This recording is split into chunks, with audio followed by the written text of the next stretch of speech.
गोवर्धन पर्वत की कहानी। प्यारे बच्चों, कालिया मर्दन की कहानी सुनने के बाद चलो अब सुनते हैं एक और प्यारी कहानी, गोवर्धन पर्वत की कहानी। जब कृष्ण वृंदावन लौट आए तो सभी बहुत खुश थे कि यमुना नदी फिर से साफ हो गई थी। लोग पहले की तरह नदी में नहाते और पानी पीते थे। वृंदावन फिर से हरा भरा और खुशहाल हो गया था। एक दिन नंद बाबा ने सभी ग्वालों और गांव वालों को एक बड़ी पूजा करने के लिए बुलाया। ये पूजा इंद्रदेव की थी, जो बादलों और बारिश के देवता माने जाते हैं। नंद बाबा ने कहा, हमें हर साल इंद्रदेव की पूजा करनी चाहिए ताकि वे खुश रहें और अच्छी बारिश करें, जिससे हमारी फसलें अच्छी हों और हमारी गायों को खूब घास मिले। सभी लोग पूजा की तैयारी में जुट गए। तरह तरह के पकवान बनाए गए और पूजा की सामग्री इकट्ठी की गई। कृष्ण ये सब देख रहे थे और उन्होंने नंद बाबा से पूछा, पिताजी, हम ये पूजा क्यों कर रहे हैं और इंद्रदेव कौन है?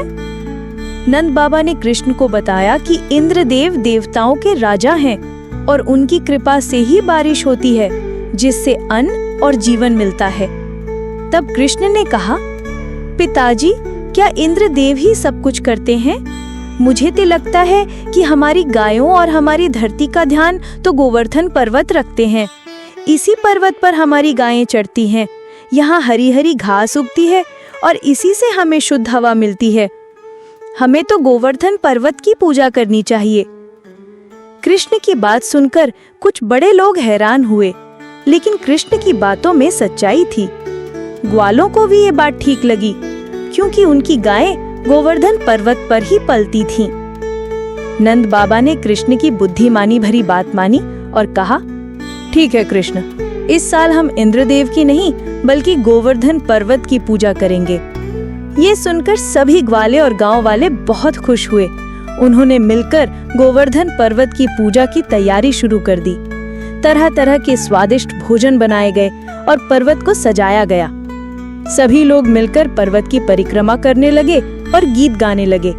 जब इंद्रदेव को ये पता चला कि वृंदावन के लोग उनकी पूजा नहीं कर रहे हैं बल्कि गोवर्धन पर्वत की पूजा कर रहे हैं, तो उन्हें बहुत गुस्सा आया। उन्होंने सोचा, ये छोटे से ग्वाले मेरी शक्ति को भूल गए हैं। मैं अपनी बिजली और बादलों से वृंदावन को तहस नहस कर दूंगा। गुस्से में आकर इंद्रदेव ने काले काले बादल भेजे और बहुत तेज बारिश शुरू कर दी। बिजली कड़कने लगी और मूसलाधार पानी बरसने लगा। वृंदावन में बाढ़ जैसी स्थिति हो गई। सभी लोग डर गए और कृष्ण के पास मदद के लिए भागे। कृष्ण ने सभी को शांत किया और कहा, डरो मत, मैंने ही तो कहा था कि गोवर्धन पर्वत हमारी रक्षा करेगा। अब देखो मैं क्या करता हूँ। ये कहकर कृष्ण ने अपनी छोटी सी उंगली पर पूरे गोवर्धन पर्वत को उठा लिया। हाँ बच्चों, इतना बड़ा पर्वत कृष्ण ने अपनी एक छोटी सी उंगली पर उठा लिया और सभी गांव वालों और जानवरों को उस पर्वत के नीचे शरण लेने के लिए कहा। बारिश लगातार होती रही, लेकिन गोवर्धन पर्वत एक छाते की तरह सभी को बचाता रहा। 7 दिन तक लगातार बारिश होती रही और कृष्ण अपनी उंगली पर पर्वत को उठाए खड़े रहे। सभी ग्वाले, दाएं और गांव वाले उस पर्वत के नीचे सुरक्षित रहे। इंद्रदेव अपनी पूरी शक्ति लगाने के बाद भी वृंदावन का कुछ नहीं बिगाड़ पाए। आखिरकार उनका गुस्सा शांत हुआ और उन्हें समझ में आ गया कि कृष्ण कोई साधारण बालक नहीं है। उन्हें अपनी गलती का एहसास हुआ और वे शर्मिंदा हुए। जब बारिश रुकी तो कृष्ण ने धीरे से गोवर्धन पर्वत को वापस उसी जगह पर रख दिया। सभी लोग कृष्ण की जय जयकार करने लगे। उस दिन से वृंदावन में हर साल गोवर्धन पर्वत की पूजा की जाने लगी। इस कहानी से हमें ये सीख मिलती है कि हमें प्रकृति का सम्मान करना चाहिए और उस पर विश्वास रखना चाहिए।